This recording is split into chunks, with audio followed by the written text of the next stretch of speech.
Charles River at Dover. From Friday afternoon to Saturday afternoon, until the warning is canceled. At 10:45 p.m. Thursday, the stage was 4.7 feet.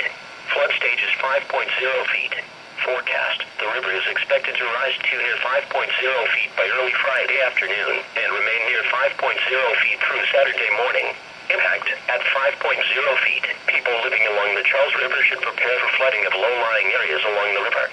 Susceptible locations include low-lying areas along Fisher Street in Needham and a small area on the South Natick and Wellesley line along River Street.